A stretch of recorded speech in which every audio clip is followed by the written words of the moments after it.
Hello good morning. എല്ലാവരും സുഖമായിട്ടിരിക്കണമെന്ന് കരുതുന്നു. നമ്മൾ നാട്ടിൽ വന്ന ശേഷം നമ്മൾ ഇവിടുത്തെ ചൂടിലും വെയിലിലൊക്കെ തട്ടി ഹെയറൊക്കെ ആകെ ഡ്രൈ ആയി. അതൊന്ന് സ്റ്റൈൽ ചെയ്യാനും ഹെയർ കട്ട് ചെയ്യാനും ഒന്ന് സ്പാ ചെയ്യാനൊക്കെ വേണ്ടിയിട്ട് നമ്മളൊരു പാർലർ അന്വേഷിച്ചായിരുന്നു. അങ്ങനെ നമ്മൾ പാലാരിവട്ടം കൊച്ചി പൈപ്പ് ലൈൻ റോഡിലൊരു റേനൂസ് ബ്രൈഡൽ സ്റ്റുഡിയോ ഫസ്റ്റ് ടൈമാണ് അങ്ങോട്ട് പോകുന്നത്. ഫസ്റ്റ് ടൈം അങ്ങോട്ട് പോയി നമ്മളവിടെ സ്മൂത്തനിങ്ങും അതേപോലെ ഹെയർ കട്ടൊക്കെ ചെയ്തിരുന്നു. അന്ന് നല്ല എക്സ്പീരിയൻസ് ആയിരുന്നു. അതിനുശേഷം വീണ്ടും അതിൻ്റെ ഫോളോ അപ്പ് കെയർ ആയിട്ട് നമ്മൾ ഒരു സ്പാ ചെയ്യാൻ വേണ്ടി കഴിഞ്ഞ ദിവസം പോയിരുന്നു. അപ്പോഴാണ് നമുക്ക് എക്സ്പീരിയൻസ് ഷെയർ ചെയ്യണം എന്ന് തോന്നിയത്.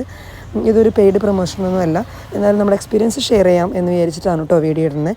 ആർക്കെങ്കിലും യൂസ്ഫുൾ ആവുകയാണെങ്കിൽ ആവട്ടെ എന്ന് വിചാരിച്ചു. നമ്മളവിടെ സ്പാ ചെയ്യാൻ അവരുടെ ഒരു ആംബിയൻസ് ഫസ്റ്റ് എടുത്ത് പറയേണ്ട ഒന്നാണ്. ഈ ഒരു തിരക്കിന്നും ഒക്കെ ഒന്നും അല്ലാണ്ട് നല്ലൊരു കംഫർട്ട് തരുന്ന, നല്ലൊരു കൂളിംഗ് എഫക്റ്റ് തരുന്ന ഒരു ആംബിയൻസ് ആയിരുന്നു ആ സ്റ്റുഡിയോൻ്റെ ഉള്ളിൽ. അതുപോലെ അവിടുത്തെ സ്റ്റാഫ്, റേനു ചേച്ചി, എല്ലാവരും നല്ല സപ്പോർട്ടീവായിരുന്നു, കോപ്പറേറ്റീവായിരുന്നു. നമ്മൾ എത്ര ടൈം നമ്മൾ പറയുന്ന ടൈം അഡ്ജസ്റ്റ് ചെയ്ത് അവർ നമുക്ക് ഷോപ്പ് ഓപ്പൺ അല്ലാത്ത ടൈമിൽ പോലും നമുക്ക് വേണ്ടി നേരത്തെ വന്ന് അത് ഓപ്പൺ ആക്കിയ ടൈമിൽ നമുക്ക് ചെയ്ത് കിട്ടിയായിരുന്നു. ഇവിടെ നമുക്ക് എല്ലാവിധ മേക്കപ്സും അവൈലബിൾ ആണ് കേട്ടോ. പെർമനൻറ്റ് മേക്കപ്പും ബ്രൈഡൽ സർവീസസും പെഡിക്യൂർ, മാനിക്യൂർ, ഐബ്രോ ത്രെഡിങ് തുടങ്ങി ചെറുത് മുതൽ വലുത് വരെ എല്ലാവിധ മേക്കപ്സും നമുക്ക് എയർ ബ്രഷ് മേക്കപ്പ് വരെ നമുക്ക് അവൈലബിൾ ആണ്. അപ്പോൾ ആർക്കെങ്കിലുമൊക്കെ റെഫറൻസ് ആയിട്ട് എടുക്കാൻ പറ്റിയൊരു ഇടാണ്. ഇനി എന്തെങ്കിലും കൂടുതൽ ഡീറ്റെയിൽസ് വേണമെന്നുണ്ടെങ്കിൽ താഴെ കമൻറ്റ് ചെയ്തോളൂ. അവരുടെ അഡ്രസ്സും ഫോൺ നമ്പറോടൊക്കെ മെൻഷൻ ചെയ്യാം കേട്ടോ.